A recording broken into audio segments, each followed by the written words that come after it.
they didn't applaud by themselves. Did you see that gesture he just had to do?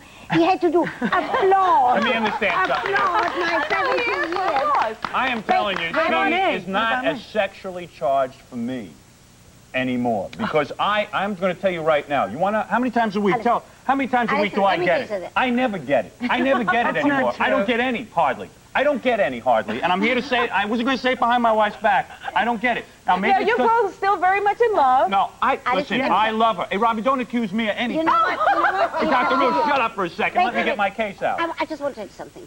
You're outrageous. That's a pity for the time. You know I don't use a rubber. Wait, that's a pity for the time. Look at that wonderful face of Alice. She's a gorgeous woman. I'm not saying, and I got her before I got on radio. And nobody believes the story that you're telling. But I want to tell you something. She's stuck with me, Dr. Ruth. She's stuck with me. Hold it a second, Dr. Ruth. He apparently has something to say. No, listen to me. I want, you know, I wouldn't go to you for therapy. You don't let a guy talk about his sex life. That's true, but I'm going to all you do is give advice. I haven't told you my problem yet. But I know your problem. No, you don't know my problem. What is my problem? There is no problem. I will tell you your problem. She doesn't know my problem, Robin. I resent you for saying that you know my problem. You don't know anything. You have no problem. No, here is the problem. Wait, I have been married. You just said I don't wear a rubber. 17 years. And you don't wear, you want to wear a rubber? How do you keep it alive after 17 years? No, that's not my problem. I don't get any. Wait a minute. I get it once on Saturday Now, night. you said you're still sexually attracted to her. I am turned on by her. Yes. When she is nude, I enjoy that. Dr. Ruth, I've seen 2 babies come out of her. And I'll admit, for about 3 or 4 months afterwards, I was a little turned off. You have any clients who have that problem? The guy sees his wife. Oh, you were not. Don't make No. I'm saying when the doctor cut you and everything, that was a little intense for me. I said, hey, doc, stitch it up extra. Howard, let me tell you something. I told him, stitch it up. And he did. He did, Dr. Ruth. And you're a medical doctor, so you know what I'm talking about. Not a medical doctor? Not? But I want to talk to Alison for a moment. Can you keep quiet? I don't think he can. Let me show you. Sit back for a second. Well, I want to say something after you're done. All right. Sit back. Alison, I want to tell you something. Not the 2 of you, but out there are some people who do have a question like that. They do say, how can we keep the fire burning? How can we keep the interest alive? And I would say that one of the things to do is not to talk as much as he does. Because how can you go to bed with somebody? No, you don't understand. No, you don't understand. All she has to do is instigate. That's what I told her. Once in a while, I'm always instigating. When she leans over and even just puts her hand on me, I get excited. Let me show you what saved my marriage, Dr. Ruth. Don't show me. No, I want to show you something. Don't. Come here. I want to show you this. This.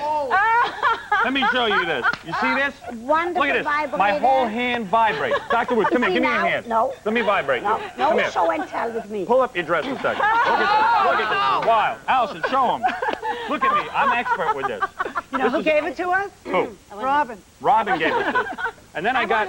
Oh, I've never seen that before in my life. On special nights, I got this. Oh, my goodness. This is called the magic wand. This is the best thing on the market, Dr. Ruth. I don't care what you say. I've never seen that before in my life. Let me tell you something. Seriously speaking. All right, come on, seriously. Say something. Not only do I talk about contraception, not only do I say people have to love each other. I don't wear contraception. I'm talking. Not only do I say people out there make sure that you use condoms. Yes. No question. I also say in this book, Dr. Ruth's Ruth, Guide to Erotic and Sensuous Pleasures, right. I do say, make your sex life as interesting as possible. And that's why I don't wear a condom. And she don't like it. She don't like it, Dr. Ruth. She don't like the condom. If it means that But out there, Howard, we want to say to everybody, please use a condom. If she uses a condom, she won't get that aroused, though. That's the problem. She don't get aroused with the condom. I'm telling you right now, but I'm a married man. That's not true. That's not true. I withdraw. That's all. I don't mind saying it. We're adults. We're adults. But you're not advocating that for young people out there. I'm trying to say that. Young people, Dr. Ruth. Now, young people should use a condom because they have more, you know, when you're with a woman the first time, you could put 3 condoms on. And believe me, you will get excited. You would still even get excited. Can I say one sentence? Please, go ahead. Please. The important thing for people who are married for a number of years yes. is to add some variety. So I don't mind that he brings all of these vibrators. I knew that they probably went out and tried to find the biggest magic No. wand. This is magic wand. I use this one. I know you put your hand over it like this, and then your whole hand shakes. I've never seen that before in my life. Alison, It's like one big erotic zone. What I'm saying to Howard and to everybody who watches Go ahead, Dr. this show is if you take it a little bit with humor and a little bit seriously, but not your type of humor, because your type of humor doesn't fit into the bedroom. Yes. That's maybe why you have a problem. Oh, I'm a big funny man, and then my wife laughs at me. Never mind, outside the bedroom. And also, and you know what? I know what it is. She thinks my, I'm not going to say the word, is a little tiny. That's all. I think maybe she's not satisfied. Maybe she thinks there's some big stud out there. I don't know what it is. But you better start giving me some. I better start getting some. I want it. I love it. I love sex, Dr. Ruth. I'm like you. I want it real bad. Very nice. He gets plenty. I don't get enough. You know what I like?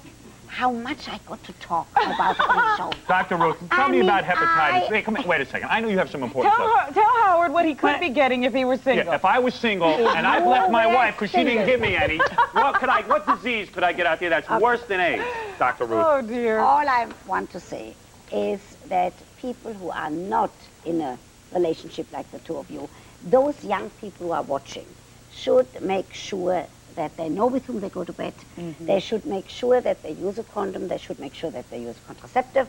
They should make sure that they don't get any of those terrible sexually transmitted diseases. I agree with Dr. Ruth. Use a condom, you knuckleheads.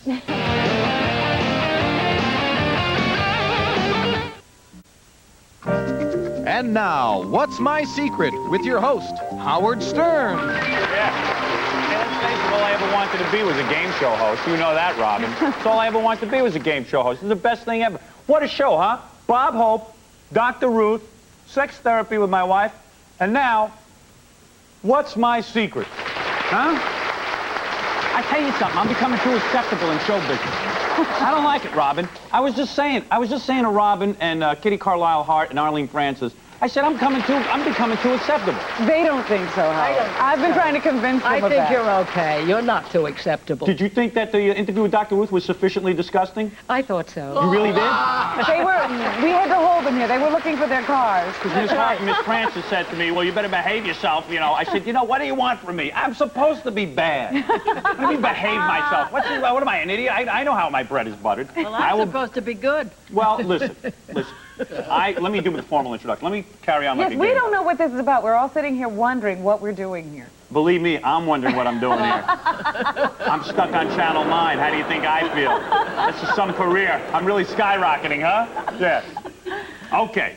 Welcome to What's My Secret. Our panelists tonight will guess the secret of our mystery guest. That's right. Our mystery guest tonight has a secret. Will they be able to discover it? Our first panelist is Arlene Francis. On What's My Line for 23 years. She's a good friend of Frank Sinatra and can be heard on WOR radio. Next is Kitty Carlisle Hart, New York socialite, a regular on To Tell the Truth, and was in the Marx Brothers movie A Night at the Opera. Boy, that's a hell of a credit. Thirdly, we have Robin Quivers. She recently underwent breast reduction surgery. She can be heard on 92.3 K-Rock radio. And is currently dating Penn of Penn & Teller. I am not. Will you stop that? Ladies, the rules are simple. Each panelist will ask our mystery guest questions until they get a no answer. For each no answer, the contestant earns $10. Wow, what a budget. Hey, where did we get $10? I guess the WOR executives took a little pay cut this week, didn't they?